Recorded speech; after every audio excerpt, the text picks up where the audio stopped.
We are living in a time where most of our lives are spent online, and most behaviors we tolerate online often escalate to our offline lives. So today, we are going to dive deeper into digital gender-based violence. Welcome to Baba Mzazi Media Group. My name is Emmanuel, and my co-host Felicia Neparama Murweri, and we also have our guest. I'll give you time to introduce yourself. Good afternoon, everyone. My name is Faith Ngare, and I work in migration space, whereby we support migration impacted communities, refugees, asylum seekers, and people forced to flee. Thank you, Faith, for coming to our podcast today. Recently, you hosted an event that marked the beginning of the 16 days of activism against digital gender-based violence. Can you elaborate more on that? Yes, as we mark 16 days of activism, we know that violence is not just in our rooms, it's not just in our schools, it's not just in our workspace, but as the world become more tech savvy, using technologies, violence has moved from that space into the digital space, and therefore we need to inform or create awareness and let people know that no form of violence, whether offline or online, should be tolerated. Which forms of violence that you can see online that this one is gender-based violence or something like that? There's a lot of bullying and trolling online. Okay. I'm not so much of a person who spends a lot of time online, but I've read and heard people talk about how perhaps some comments are so demeaning, or you post something and then the replies you get, something is also shared. For instance, something that is meant to be for you or done in a private space is now taken to the online space, and it escalates. We normally say it goes viral.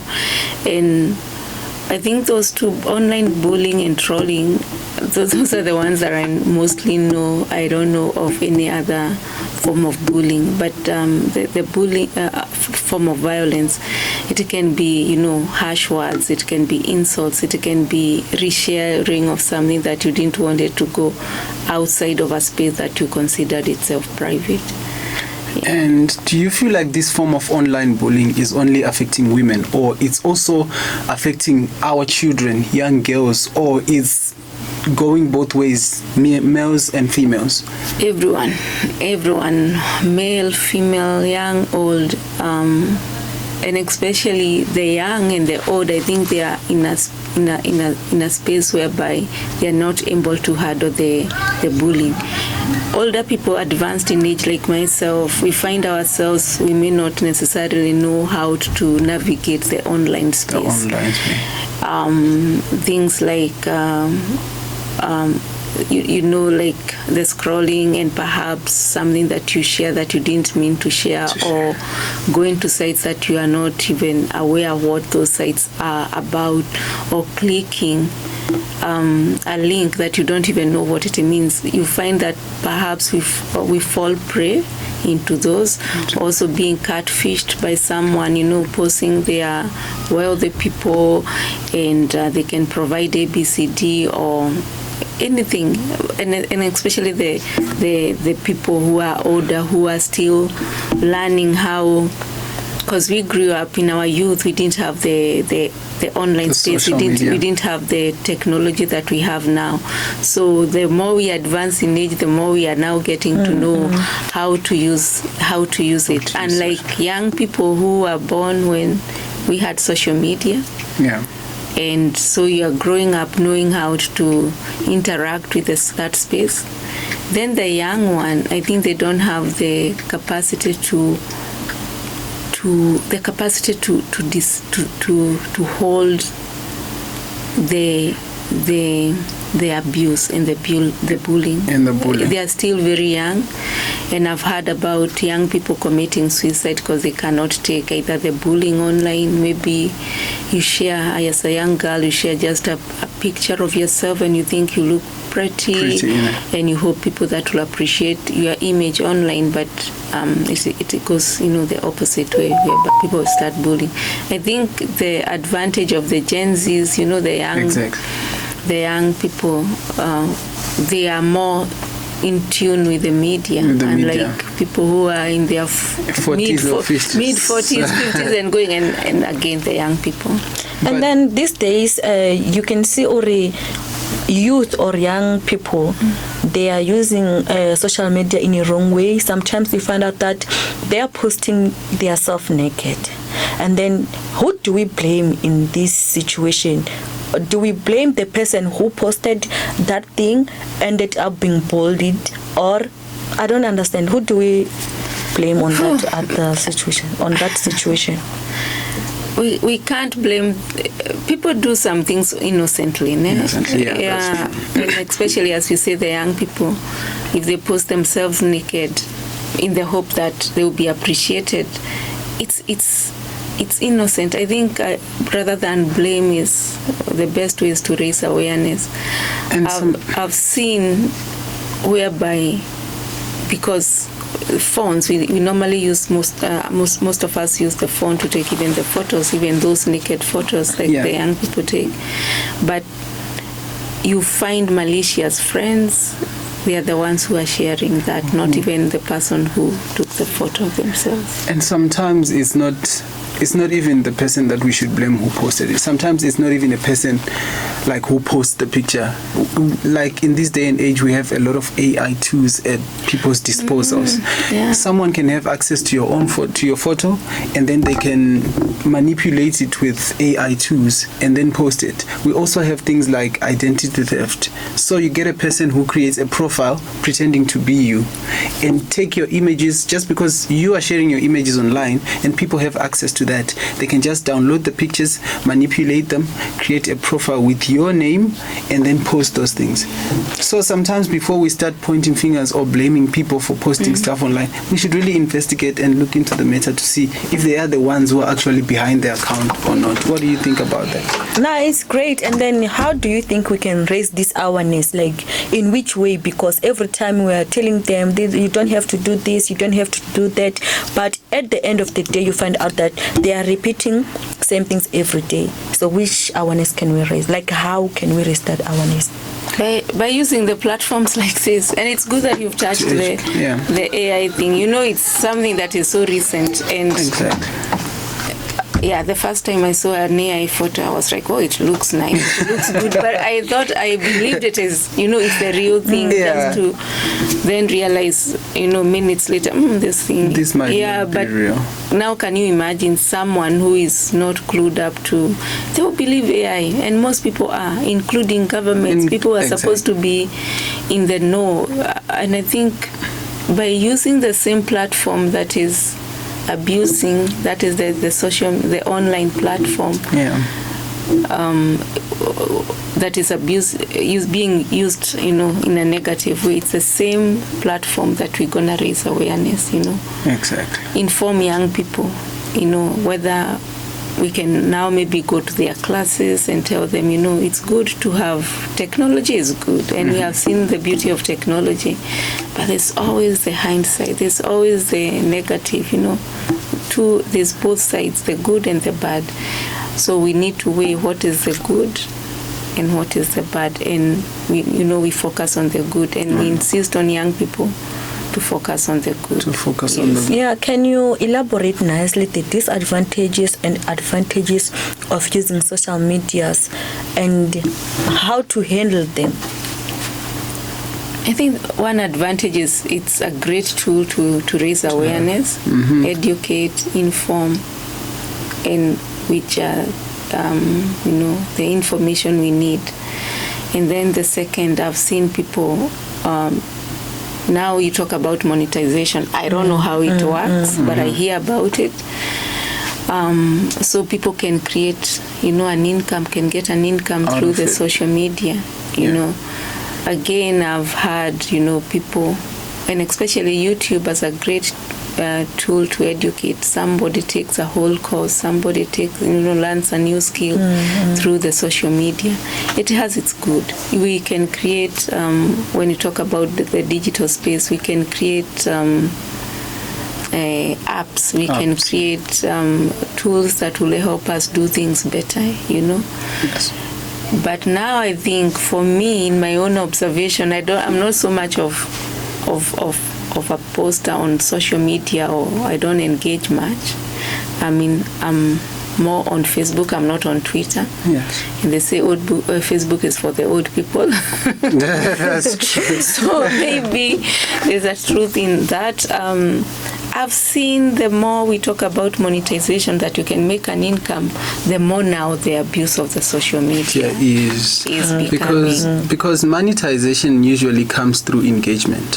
So the more engagements you have on your post, I think this is also one of the other things that is leading to this gender-based violence, because people are taking our gender norms or societal norms or stereotypes, if I can say, and apply them. Because now, if a lot of people or young girls are using this need for engagement on social media to post, let's say, naked pictures or revealing, nyash, exactly, things like that. So they are posting revealing clothes posting their nyash just to get this engagement. And then now you get men who are strong on stereotypes, like saying women shouldn't do this, women shouldn't expose this, going on that little girl's post, commenting. That's engagement. For her, for this little girl, it's engagement.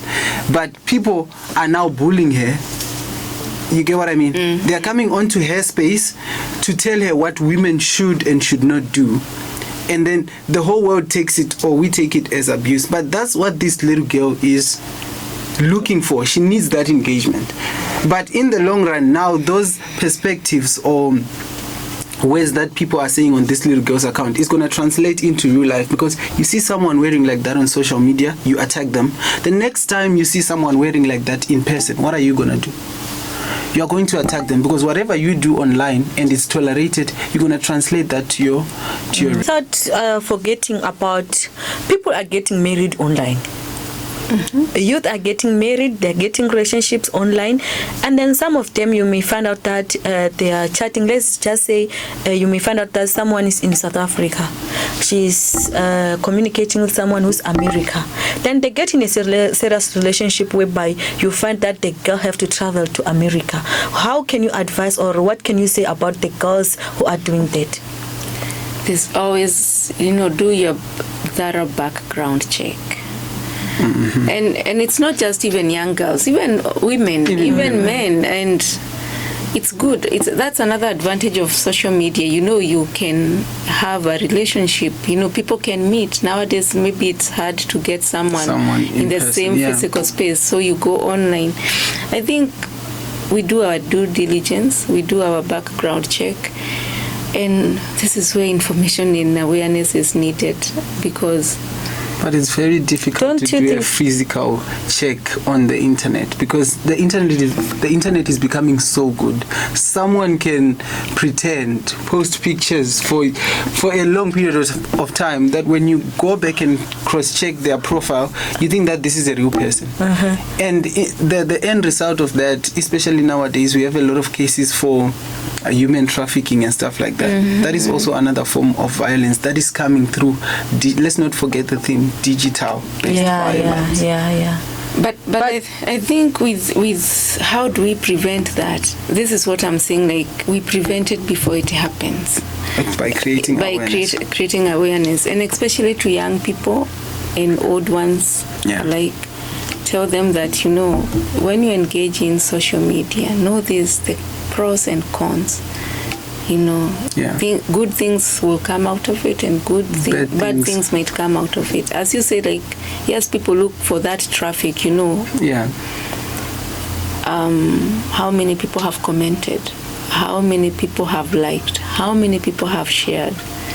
But can I take will I be able to handle the pressure? What comes with this post? Yeah, that's true. Because there are young girls who have built houses just by nyash. Yeah, that's true. And I'll see as a young girl if I'm that girl in the same village, I say, oh, but this can also build me a house without the wisdom. The wisdom, yeah. Or how did she do it? Yes. How do I handle whatever comes my way? Should I post my nyash? So by saying that, are we also agreeing to the fact that at some point, ladies or girls are also responsible for the gender-based violence that we are experiencing? No, they are not responsible, because why does me posting myself, whether my nyash or however, give you the right to demean me or to violate me online? It doesn't. So I should not be held responsible. I think we should, even ourselves, the people who are interacting with the same post, we should look at what is. That's why they say, if it's negative, just pass. Just pass. Scroll. Just close. Like that. Just pass. So if you feel like it irritates you, scroll. As long as it doesn't have anything to do with you, scroll. Yes, scroll. Myself, I think people are against it because it also affects the youth or the children who are still people are starting with this online thing. So whenever I see someone who's posting naked pictures, naked videos, something like that, of course I have to get angry, because what if my daughter or my son go online and find those things? So which means it's traumatizing. It's whereby you're starting to traumatize the baby. You understand? Okay. So since we are in a time where we see women taking up space, especially in politics or leading organizations and things like that, do you also feel like this digital gender-based violence is affecting how women take up those spaces? Let's say if certain women in power or in government political parties are affected by digital gender-based violence. I think digital violence is what I mentioned, is the trolling. You are just pestering someone. You see a woman with all the skills, and the knowledge to take up the space, either political or in organization or whatever space they can lead. But you find maybe people, trolling and saying you don't fit, we can't be led by a woman. And that's why you find a lot of people who are serious are not on social media. Exactly. They have blocked that space Everything out that completely. comes with it. Yeah. The only thing that is shared about them is maybe through reports, their organization sharing and saying, but you won't find them scrolling and trying to find out what did Faith say. Mostly they are too busy, doing their own work. And I think this is what we need to tell people, that if you don't want it to hurt you, then don't engage it. As we said, pass or scroll down.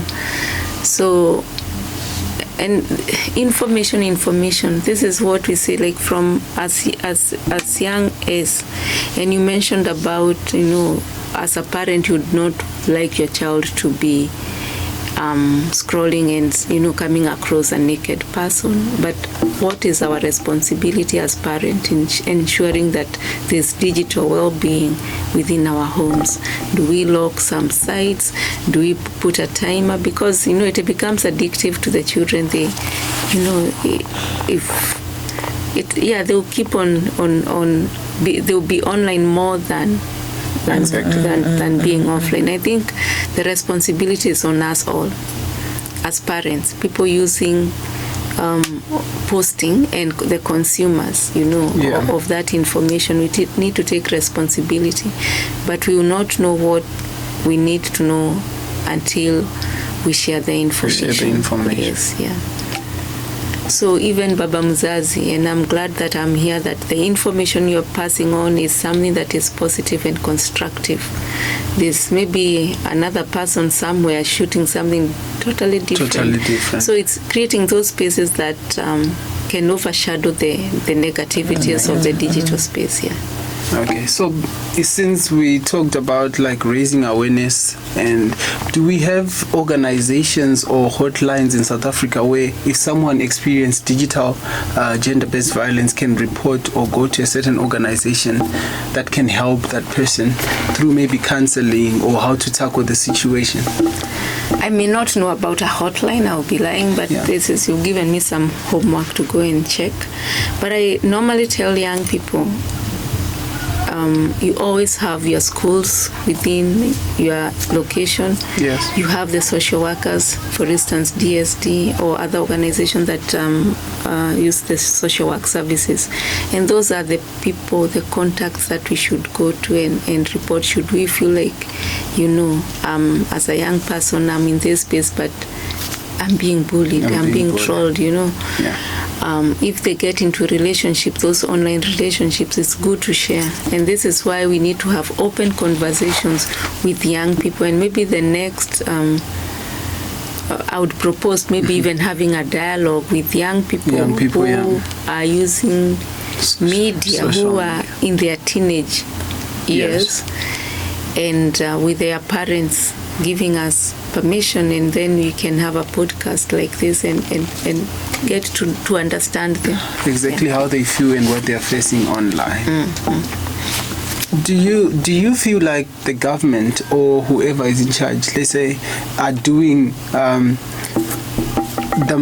the most to tackle such kind of situations? Because we know that gender-based violence doesn't only affect like a small population of people. It affects a lot of people in a country, and those effects can even lead to things like suicide, like resignation at workplaces. So do you feel like the government is doing enough to encounter these things happening on digital spaces? Yeah, it's doing, and I think so far so good. It's doing something. But dealing with societal issues, once you deal with something small, tomorrow morning it mushrooms somewhere else and it becomes bigger. But I think there's a lot of willingness from the government to support even organizations on the grassroots level to at least help, whether offline or online violence. Yes, but more need to be done, I think, and especially when it comes to making those who are bullying, trolling, abusing, being violent, accountable. Yes, okay. If at least we had someone arraigned in court and sentenced for trolling someone on social media. Yeah, now that would set an example. Now we just hear in some instances, people suing for defamation, but you're suing because you have some money, perhaps. Some money. Yeah, that's true. But so what message do you have for victims who are afraid to speak out about online abuse? My advice would be speak. Start with a word. Exactly. Start with a sentence. Start by being anonymous. You don't need to be known, but at least speak out. Because it's by you speaking out that you'll at least, help other young people, other women, other men that are being, violated online to come out. So I think, and we need to have people whom can be trusted, because you don't want to come and share something about, and then the following day it becomes public knowledge. Yes. So I need to hold that space and tell people you are, you can keep your information confidential. Okay. And what can communities do to fight digital abuse and protect vulnerable groups? Also speak up for the community, for the if they know victims, they need to support the victims. If you receive some community also take responsibility. If we receive information, we need to verify is it true before I share it, before it becomes viral. And I'm sorry because I know there's apparently a WhatsApp group here called Mogozi, and I don't know what kind of information that is shared in that platform, but it should start there. So before I pass it on, I need to have it verified, and I need to know that it doesn't hurt anyone. So what advice or anything that you want to tell people who are going under this pressure of online abuse? Sometimes take a break, step back and breathe. If you feel it's too much, just take a step. Assume yourself like you are born, before the digital, the technology, and just take a walk, listen to music, sleep sometime. Just take a step back. Yeah. There is also the block and delete. That's great. Every social media platform has that option. Whenever you see a comment that you don't like, it's always advisable to block and delete, things like that. So this 16 days of activism, is it only happening in South Africa, or it's a worldwide campaign? It's a worldwide campaign. Spearhead by the UN Women. UN Women. Yeah, so it's called the Unite campaign, 16 days of activism against gender-based or against violence, among women and children. But we normally say, violence affects everyone. When it affects a child or a girl, it also affects the family, the father, the brothers, the sisters. So it affects everyone, yes. And also, according to the UN Women, it says that, according to their statistics, it says that 1 in every 3 women faces some kind of gender-based violence, which also includes the digital spaces. So do you have something to tell to some people who didn't engage in this protest or campaign, maybe for the future?